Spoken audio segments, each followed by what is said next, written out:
Welcome back to The Hill. I'm Hannah Doba filling in for Blake Berman tonight.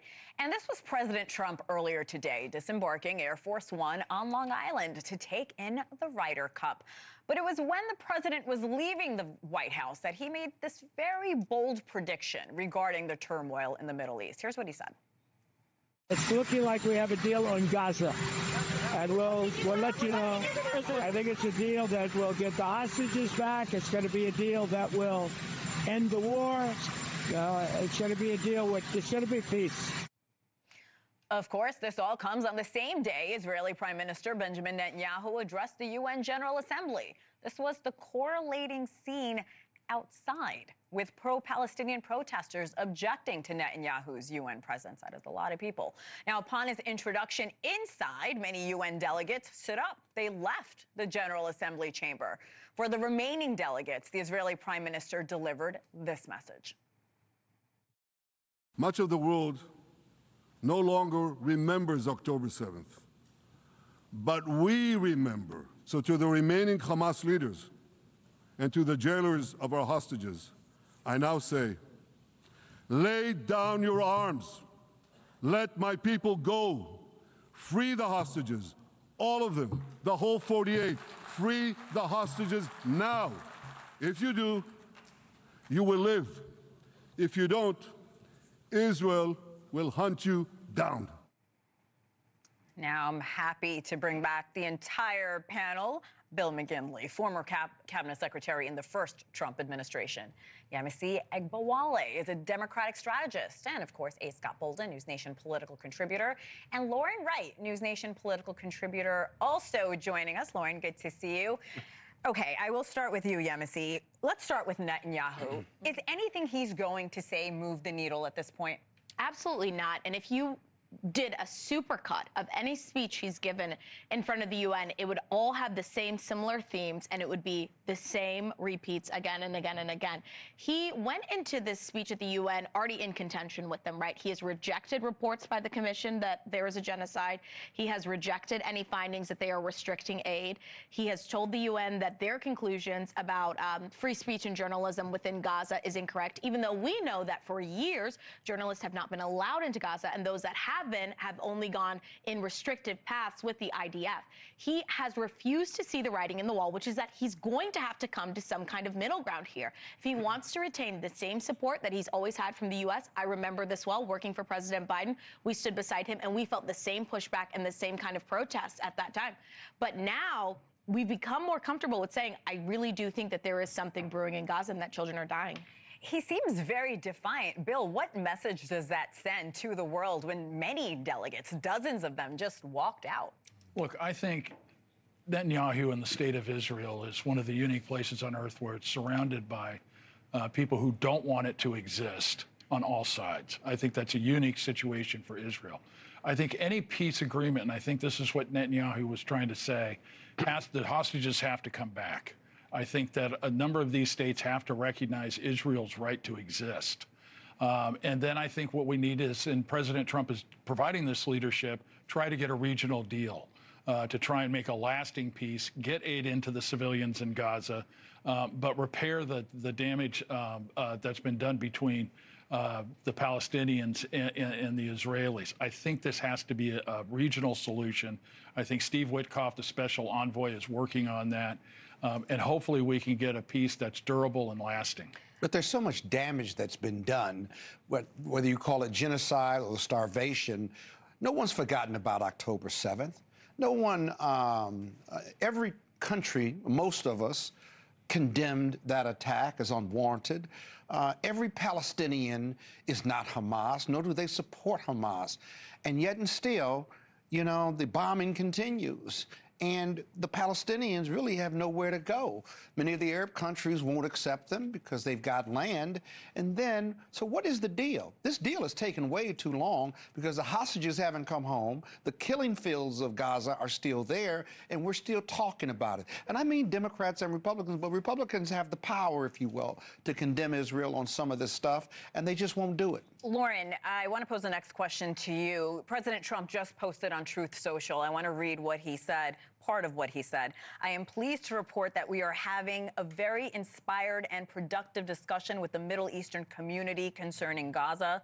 Intense negotiations have been going on for 4 days and will continue for as long as necessary in order to get a successfully completed agreement. Again, this just came out in the last few minutes. Lauren, your response, especially with Netanyahu a few hours ago, again, being very defiant. Well, I hope he's right, but I have real doubts because Netanyahu is asking for very reasonable things. Give all the hostages back, which Hamas has refused to do. Hamas cannot be in control of the region, and you'll never have a two-state solution as long as they control the government there. Everyone knows this.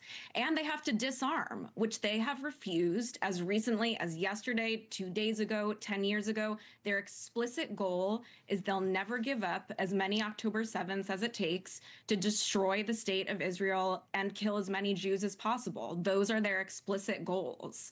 And Israel is not a moral equivalence, as the UN thinks. I thought the showing today was very embarrassing. They're very much alone, and there's empty promises from European countries who don't want to give aid but are happy to say, okay, we'll recognize statehood, which they know means nothing as long as Hamas is there. They're happy to walk out and not even listen to a speech. I mean, I found it deeply disturbing, and I thought it was really sad for Western values and Western civilization, with the notable exception of the U.S. and our president. Yeah, Netanyahu had very pointed words for Western nations like France, Canada, Britain, Australia, who have pledged to recognize a Palestinian state, like you mentioned, Lauren. Here's what he said about that. You know what message the leaders who recognize a Palestinian state this week sent to the Palestinians? It's a very clear message. Murdering Jews pays off. Yemisi, what is he getting right or wrong here? I mean, it's just, I almost want him to hire some kind of crisis comms firm at this point. He is deeply unpopular within his own country. Yeah. The families of the hostages feel that he is not doing enough. The citizens that live within Israel feel that he is putting them at risk with his own rhetoric. I mean, at this point, he has to somehow acquiesce and give a little bit to folks. To stand up there defiantly as if he has full-throated support is absolutely ridiculous. The emperor has no clothes. Bill, Yemisi makes a good point. One of the largest protests were last weekend in Tel Aviv and Jerusalem, but we hear Netanyahu making these statements. What is he doing right or wrong?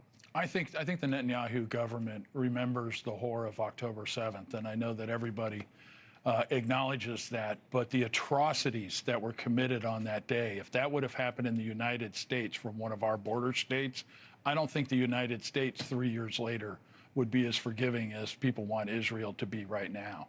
So I understand where the Netanyahu government is coming from and the constant threat. Because remember, it's not just October 7th. Israel faces rocket bombardments every day. There are incursions and terrorist attacks on a weekly basis in that country. And I think Americans and others would do well to remember the threat that they face on a constant basis. And that's why I think that the peace agreement that the Trump administration is hopefully going to be able to broker has to be regional so that all the other actors come in as well. But Scott, is it realistic to assume that Hamas is just going to relinquish control and there'll be a government that the Palestinian people do want in office? Listen, I can agree with my colleague Lauren, and I can even agree with Bill, without a doubt. But I can also be sensitive to the pictures and videos of the killing fields of Gaza, and that there is no longer a military objective for Israel. That's internal Israel documents that say that, and yet the bombing continues. Now, and when I say I agree with my colleagues, I can say all Hamas has to do is release those hostages, right? They haven't done that. And that is a feeding point for the continued push. But every Palestinian is not Hamas. And Palestinians are entitled to a decent way of life, whether it's in Palestine or somewhere else, and you just can't ignore it. It can't be a vacuum on one side without looking at the other side and saying, we've got to do something. If you're part of the human condition, the starving and the killings have got to stop, notwithstanding October 7th. You can be right about both. Give the hostages up, but collateral damage cannot be 100,000 Palestinians who had nothing to do with October 7th. And you can live with both of those. You just got to act. We've got to do something. Western countries, Arab countries, do something about it. Right now, all we're doing is talking about it, and the killing continues. Scott, Yemisi, Bill, Lauren, thanks so much for joining me tonight, guys. I really do appreciate it. Thank you. Thanks, Thank Anna. you. Thank you.